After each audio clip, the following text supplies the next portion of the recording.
Shalom, shalom, shalom ce matin. Bonjour à tout le monde. Bonjour aux disciples du Seigneur. Matthieu 28 va nous rappeler un message du Seigneur, de Jésus-Christ. Il dit, allez, faites de toutes les nations des disciples. Enseignez-leur à observer toutes mes lois. C'est pourquoi je pense, à mon sens, que l'identité que nous avons ce matin, c'est l'identité des disciples du Seigneur. En tant que disciple du Seigneur, un message est important à rappeler. C'est la raison de cet entretien de ce matin, de cette audio, cette vidéo de ce matin, pardon. Le Seigneur me met à cœur de rappeler un élément fondamental que les disciples du Seigneur ont certainement déjà oublié. Cette information est sur le point qu'on appelle la nuit, le noir, l'obscurité. Je me rappelle, dans mon jeune âge, nous avons toujours été effrayés par la nuit, par le noir. Simplement parce que nous avons donné le droit de nuit, le droit de veto, le pouvoir de la nuit aux forces des ténèbres. Et même la raison, même le nom qui est donné déjà indique un peu notre mentalité, notre attitude par rapport à cela. On les appelle forces des ténèbres et ça nous amène à oublier un peu quelle est notre force en nous. Alors, l'Esprit de Dieu me met à cœur ce matin de rappeler aux disciples du Seigneur une clé fondamentale. Une clé fondamentale sur la victoire dans tous nos combats, dans toutes nos batailles, la victoire sur tout ce que nous avons comme adversité. Cette clé s'appelle la nuit. C'est peut-être étonnant, les autres pourront s'attendre à autre chose, mais la clé de cette victoire que je voudrais partager ce matin avec vous s'intitule la nuit. La nuit qui fait bien référence à l'obscurité, au noir et à toute la suite. Alors, nous avons donné le pouvoir de la nuit au diable. Le Seigneur, donc, ce matin, voudra nous rappeler ce qu'est la valeur de la nuit. Je tiens à rappeler à chaque disciple que rien n'a été créé par le diable. Rien n'a été créé par le diable. Qu'il s'agisse de la nuit, qu'il s'agisse du jour, cela n'a pas été créé par le diable, mais par Dieu. Alors, si un disciple du Seigneur est effrayé par la nuit, alors il est effrayé par une créature de Dieu, par une création de Dieu. La nuit aussi obéit à la parole du Seigneur. Nous voulons rappeler la parole de Dieu en Genèse 1, à partir du verset 2. Je lis la version Le Semeur.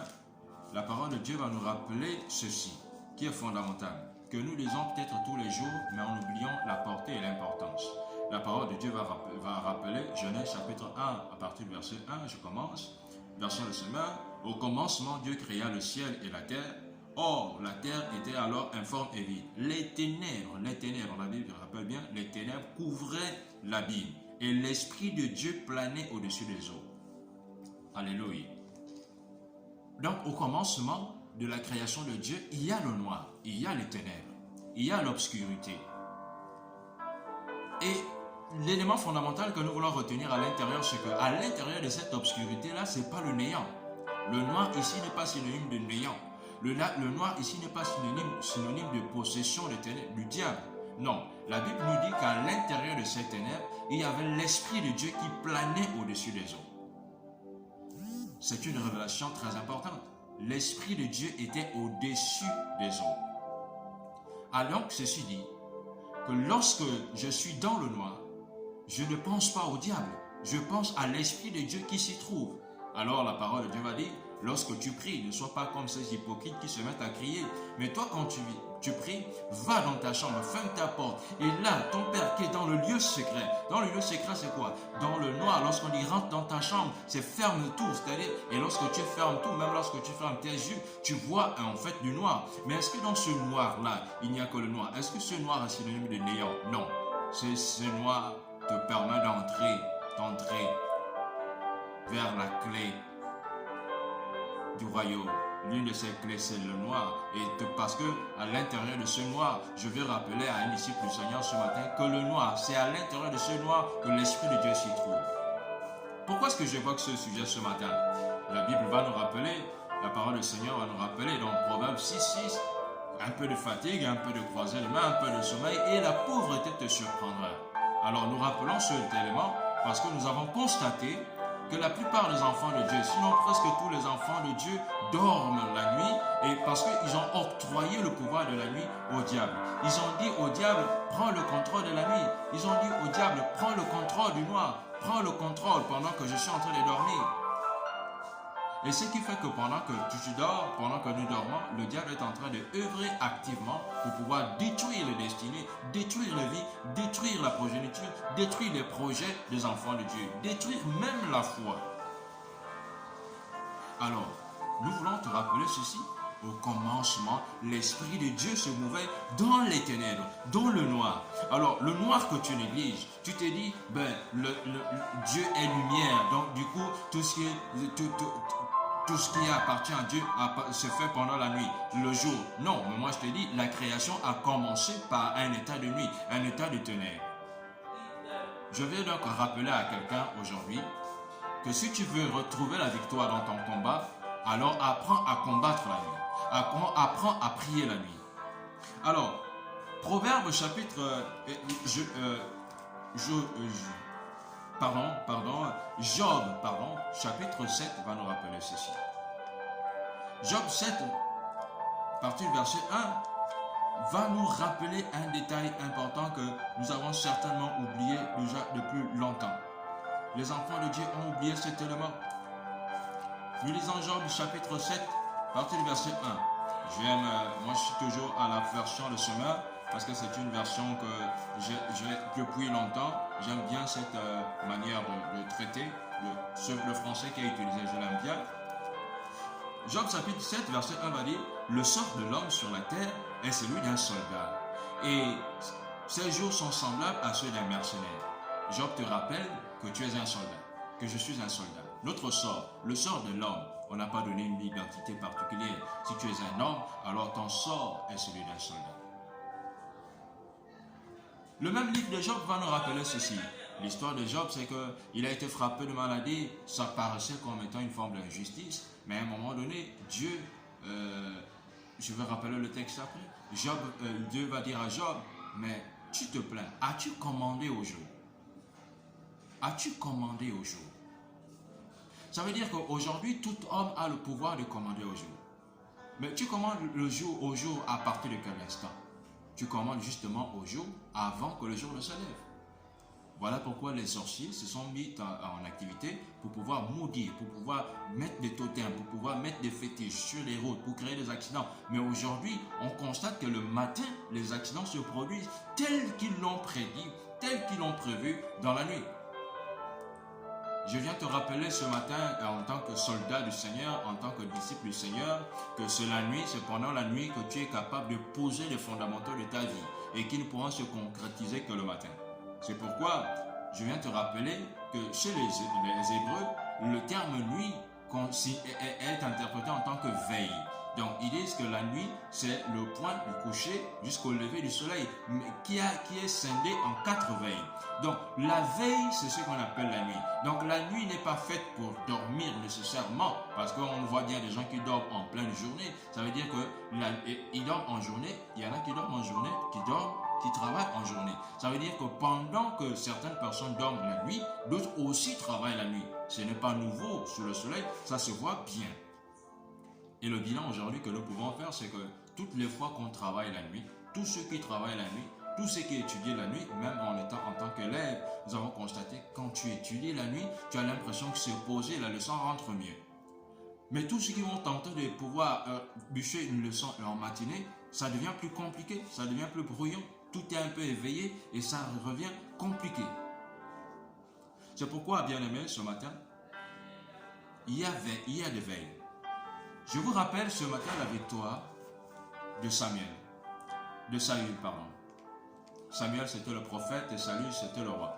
Le peuple d'Israël était gouverné avant par Dieu, mais ils se sont rebellés, ils ont dit qu'ils voulaient avoir un roi humain. Parce que pour eux, avoir un roi céleste, c'était devenu compliqué. Et là, ils ont choisi un roi. Et ce roi n'est rien d'autre que le roi Saül. Mais avant, lisons ceci. 1 Samuel chapitre 11, à partir du verset 11. La Bible déclare: le lendemain, Saül répartit ses hommes en 3 compagnies qui investirent le camp ennemi à la dernière veille de la nuit.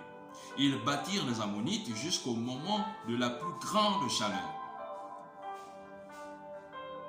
Les rescapés furent si bien dispersés qu'il n'en resta pas 2 ensemble. Alors le peuple dit à Samuel, le prophète: où sont donc ces hommes qui disaient: ce Saül va-t-il régner sur nous? Qu'on nous les livre, nous les mettrons à mort. Mais Saül dit: on ne mettra personne à mort en un jour pareil, car aujourd'hui l'Éternel a délivré Israël. Suivons cette partie maintenant, ce verset 14. Samuel ajouta: venez, allons à Gilgal pour y confirmer la royauté. Ça veut dire que Saül était pressenti au poste de roi, à la position de roi, à l'élévation de roi. Mais avant cela, il est passé par un combat. Mais c'est un combat qui a eu lieu la nuit. C'est un combat qui a eu lieu la nuit. Pourquoi je parle de combat? Parce que Job 7, verset 1 nous a rappelé que notre sort en tant qu'homme sur la terre, c'est celui des soldats. Et là, en tant que soldat, la Bible nous rappelle que pour être soldat, en tant que soldat, pour avoir la victoire, il faut combattre pendant la nuit. Et en combattant la nuit, ils ont donc pu obtenir la victoire qu'ils attendaient. L'autre chose, c'est que après la victoire, le prophète Samuel dit: nous allons aller confirmer la royauté. La royauté ici peut être vue comme étant le projet que tu as à cœur. C'est pourquoi tu pries pendant longtemps, pendant des années. Tu pries pendant longtemps, mais ça n'a pas de résultat.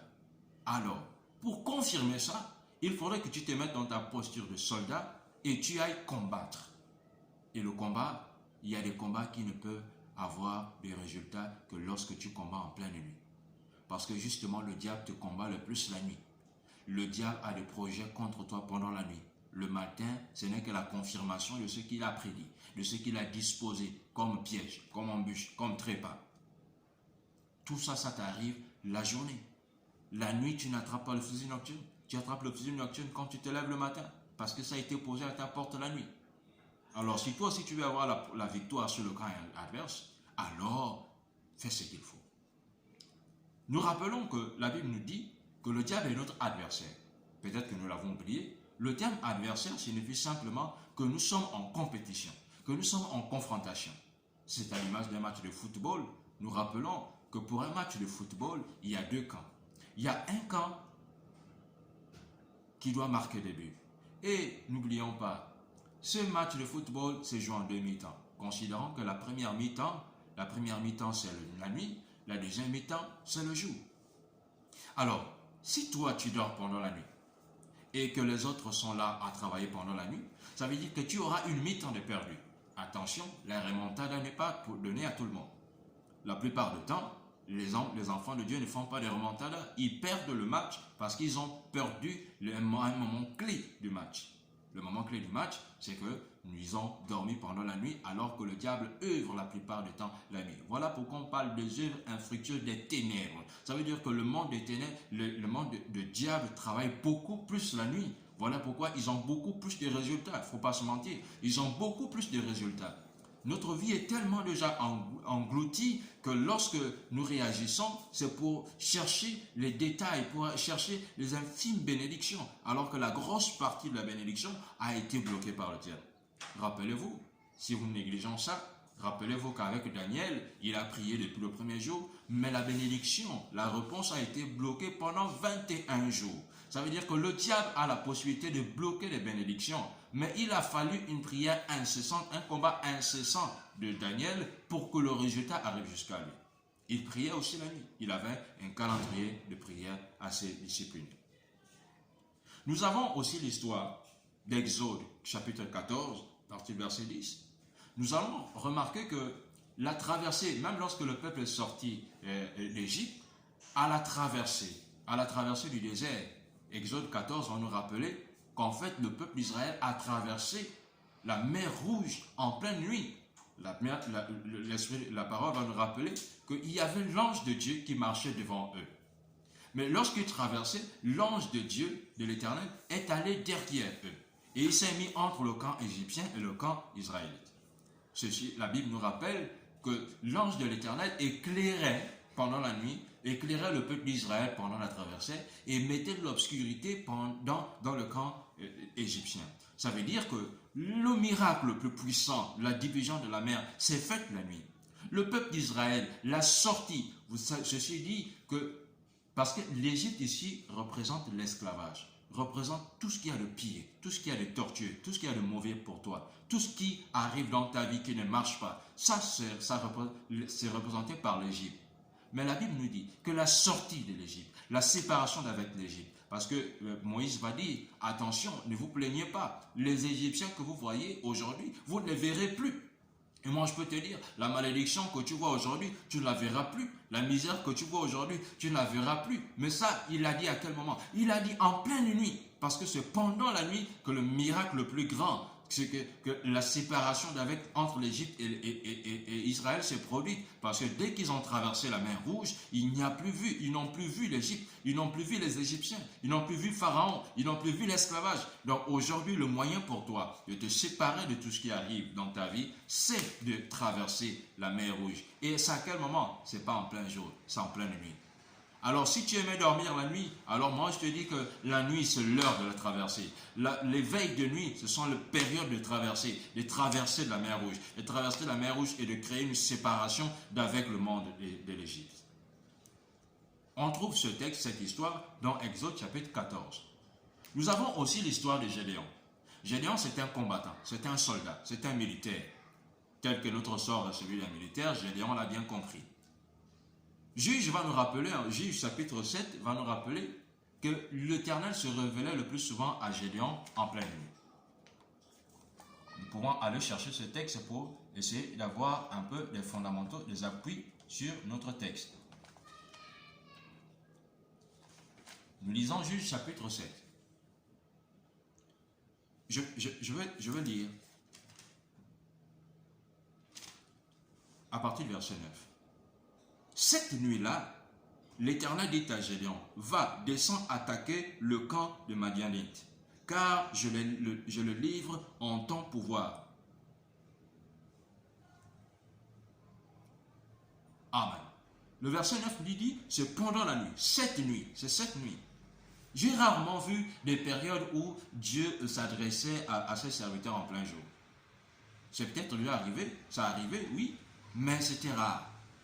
Même lorsque Jacob a été changé en Israël, le combat s'est fait la nuit. La lutte s'est faite la nuit. Car la Bible déclare que le coucher, l'ange de l'Éternel était obligé de dire à Jacob, laisse-moi aller parce que l'aube est en train de se lever. Ça veut dire que le combat a eu lieu en pleine nuit. Les grands résultats, les grands combattants ont eu des victoires en pleine nuit. Pendant que toi tu dors, le diable lui travaille la nuit.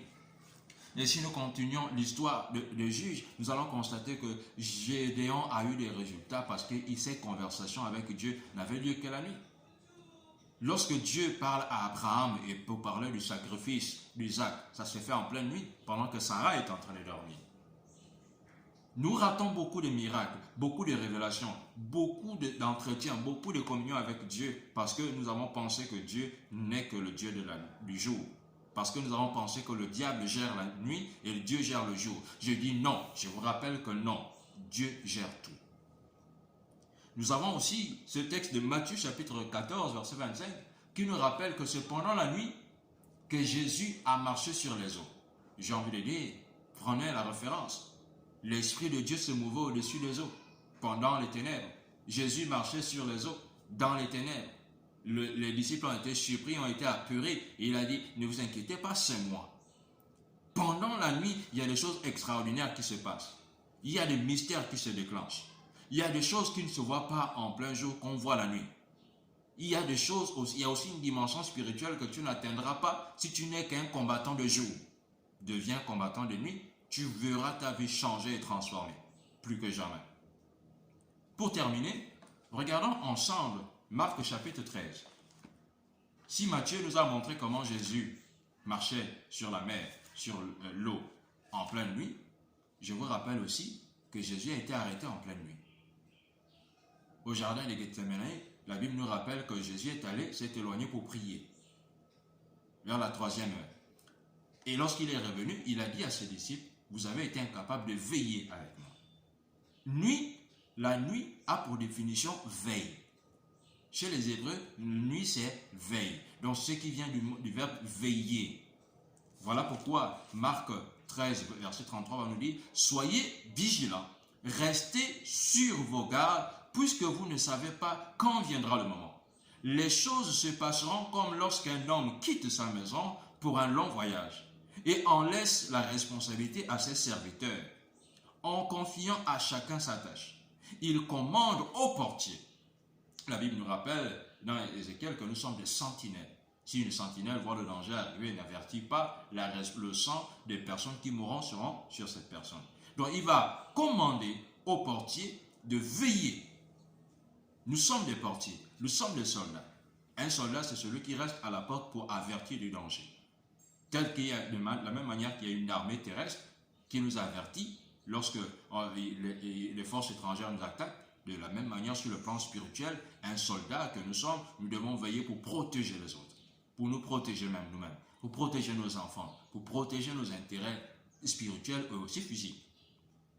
La suite dit, verset 35, tenez-vous donc en éveil, aussi en éveil, car vous ne savez pas quand le maître de la nuit doit revenir. Ce sera tard, à minuit, au chant du coq. Vous voyez, lorsqu'on dit tard, c'est la nuit. Lorsqu'on dit à minuit, c'est la nuit. Au chant du coq, ça c'est encore en pleine nuit. Le coq, on dit qu'il chante à 4 heures, je crois. Sinon 5 heures. On est encore dans la nuit. Parce que je vous ai rappelé que les Hébreux ont divisé la nuit en 4 veilles. Donc il y a des heures, il y a des périodes de la nuit. Il y a 4 phases dans la nuit que les Hébreux ont pu avoir. Et cette même subdivision, nous pouvons la pratiquer. Je ne demande pas ici aux gens de passer toutes les nuits et veiller. Je dis qu'il faut avoir une discipline qui nous amène aussi à intégrer la nuit dans notre zone de combat, à intégrer la nuit comme notre... Josué va nous rappeler, disant que ce livre de la loi ne s'éloigne point de ta bouche, médite-le le jour, parce que c'est une mi-temps, médite-le aussi la nuit, parce que le match n'est pas fini. Un match se joue le jour et la nuit. Amen. Lorsque tu prends ton jour, tu as 12 heures pour le jour, tu as 12 heures pour la nuit. C'est deux choses différentes. Deux choses différentes. Donc, ne combattons pas que pendant une phase du match et en pensant que le combat a été remporté. Non, il y a des combats qui s'obtiennent, des résultats qui s'obtiennent en pleine nuit. Donc, que ce soit tard, ce reste tard, ce reste à minuit, ce reste au chant du coq. Même lorsqu'on regarde sur la parabole des 10 vierges, on nous dit que l'époux est venu pendant que les épouses dormaient. Généralement, les gens aiment dormir la nuit. On a même le soupçon que Jésus risque de revenir la nuit parce que c'est à cette période-là que les gens font souvent preuve de paresse. C'est l'exhortation que le Seigneur a mis à cœur ce matin. Cessons la paresse, travaillons, prions la nuit. C'est par cela que nous obtiendrons des victoires sur certaines batailles. Je vous aime, que Dieu vous bénisse. Amen.